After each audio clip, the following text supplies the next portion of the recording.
Hi, Ambassador. Thanks for having us and welcome to Guatemala. Thank you. It's great to be here.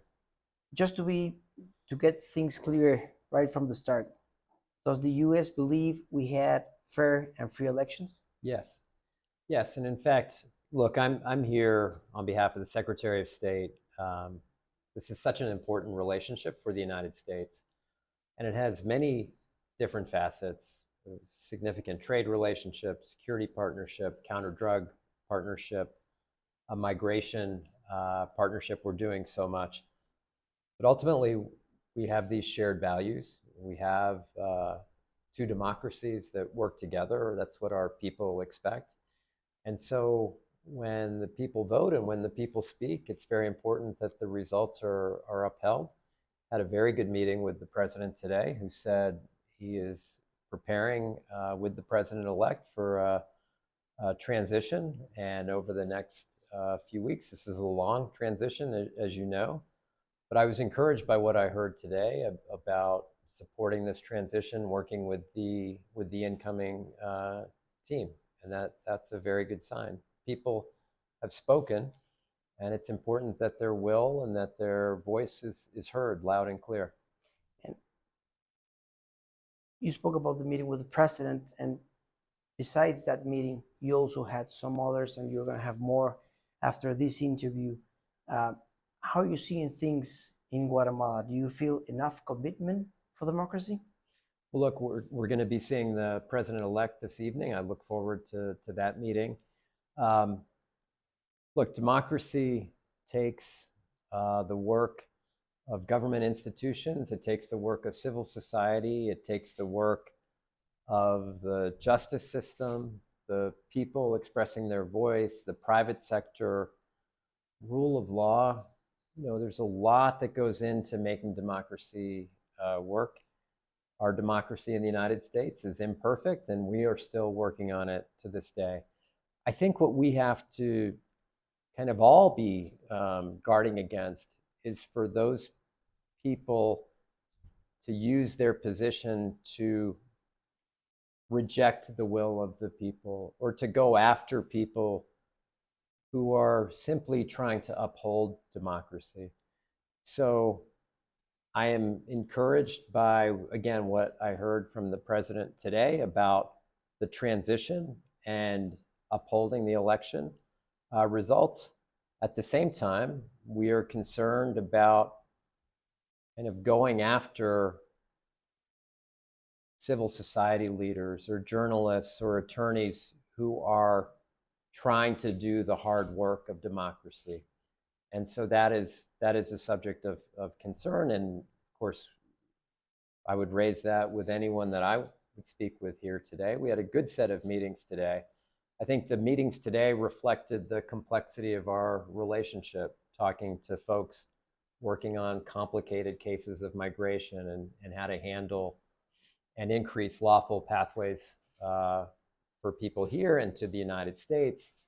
We were talking to NGO leaders. We were talking to other government officials. So this is a very, very dynamic relationship, strong and important relationship, and we're really committed to it.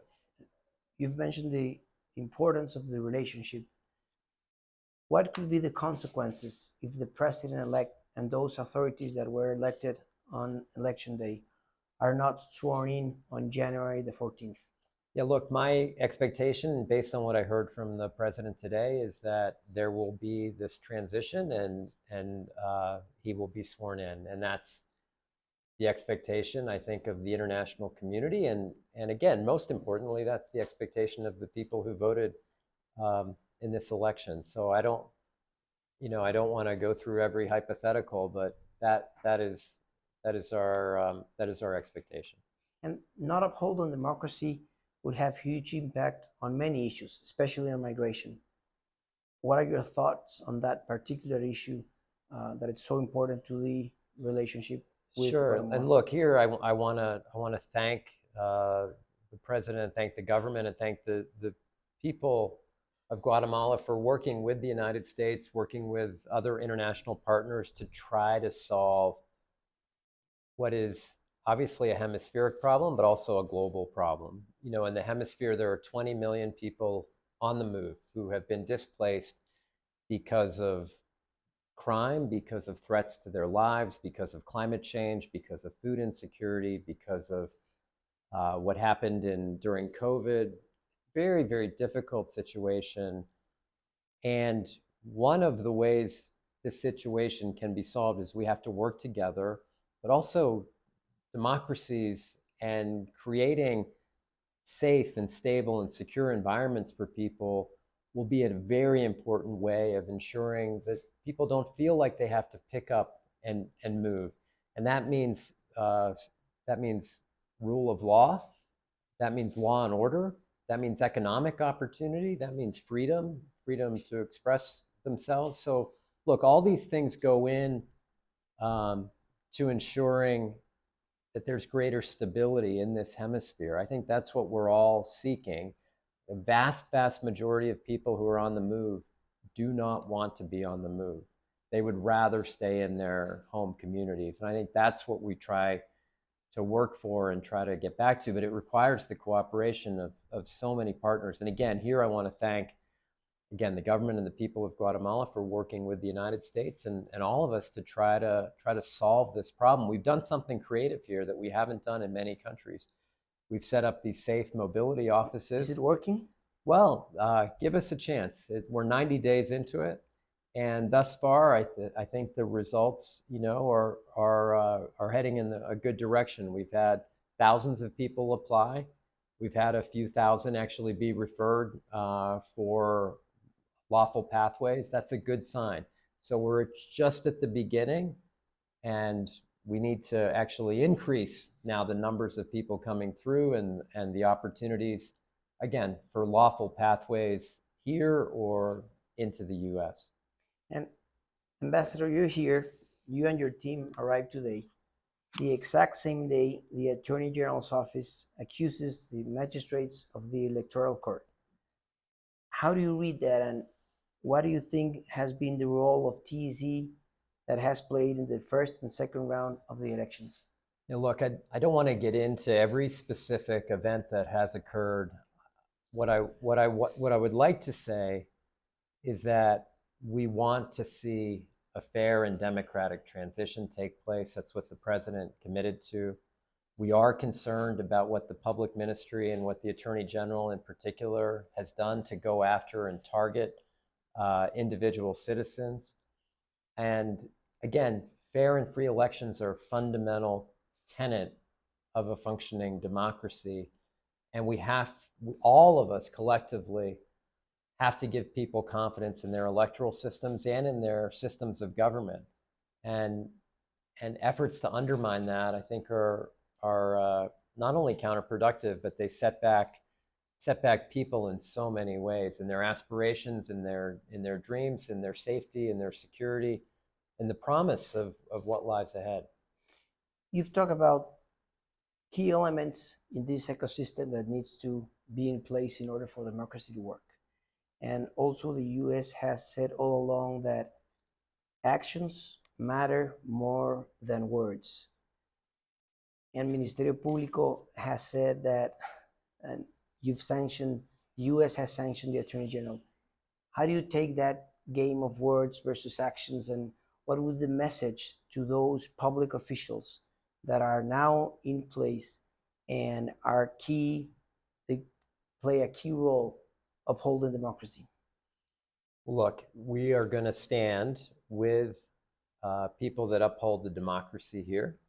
Again, we are optimistic about the road ahead, given that election results, given what we heard today about the transition.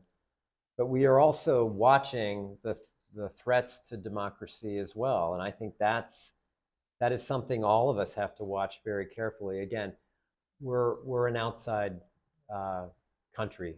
This is not our system. This is not our government. We are a strong friend and a strong partner, and we will use our voice to speak out where we see the injustice take place. And you can continue to count on that from the United States. But ultimately, the people's voice should be heard and has to be heard. And that's really our message here, is safe, secure, calm, and peaceful democratic transition.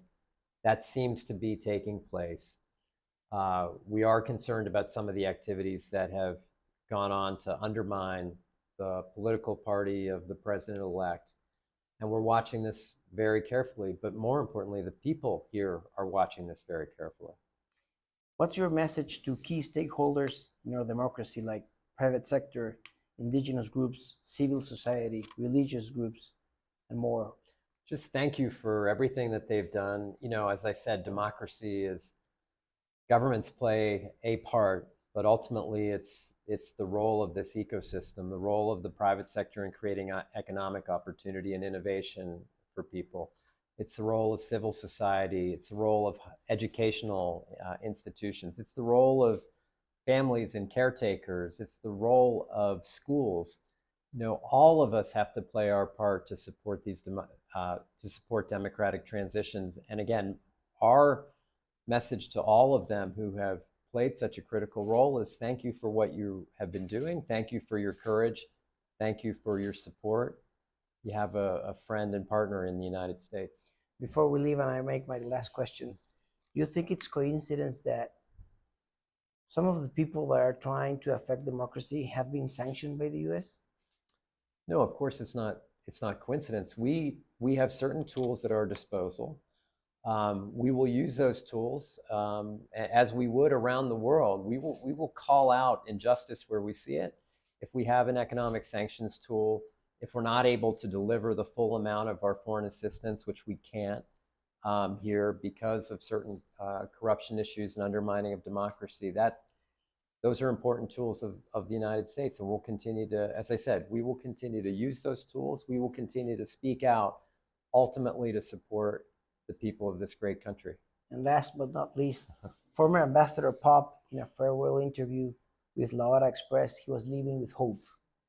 After what you've seen, do you feel the same hope for a better future if democracy stands? I am here because the United States cares about the people of this country, but also because we have this strong relationship. We have this strong bilateral partnership. And yes, I have great hope, and I have great hope and faith in the people of this country, who I am inspired by, who I am motivated by, who I am moved by when I see them and interact with them. Yes, I am very inspired and very optimistic about the future. It'll take some hard work, but ultimately optimistic. Thank you. Thank you very much.